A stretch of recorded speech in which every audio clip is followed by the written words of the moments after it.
Hope everyone's having a wonderful Sunday. Today we are at the park, and I thought it would be a great way for us to just bring up the topic of what happens once you tell your friends and family about your diagnosis. Hopefully, you have a very supportive family and friend that are there for you from day one. But if you don't, this is where you definitely need to reach out to community groups.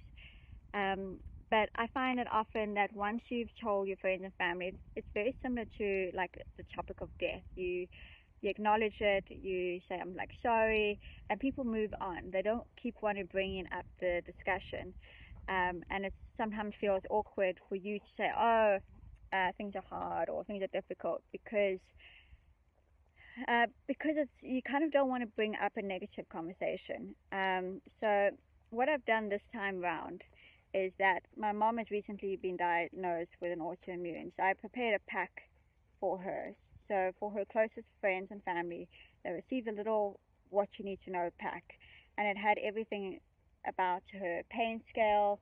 Um, it had a little bit more details about her illness, how they can help, what type of help she actually needs, um, just so they're a little bit more aware of everything that's happening in her life. So when she is ready to reach out, and they can also then check in with they have this background information, because I think with my illness it was a little bit taboo. They didn't know what they could or what they couldn't ask. They didn't know that it's an ongoing pain that I'm feeling every day. They just knew that like there's some foods I can and can't eat.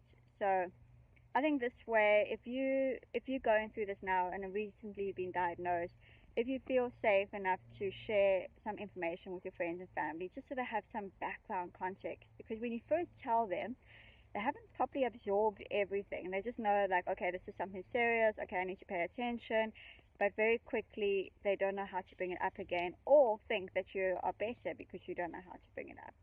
So it's a bit of a catch-22, but this is something to think about. And how do you want to have that discussion with your friends and family? It's an important one to have. Um, but yeah, let me know how it goes and what you do, what have you done, or what are you planning to do if you've just been diagnosed.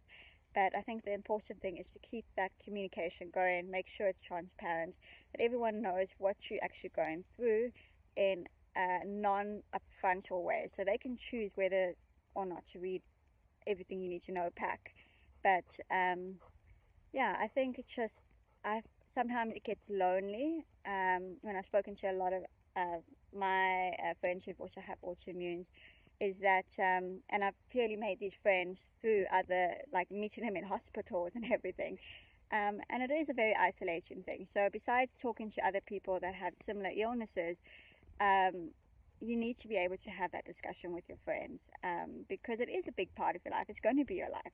So I think, yeah, let me know what your conversations have been like, and what have you felt is working and what have you felt isn't working.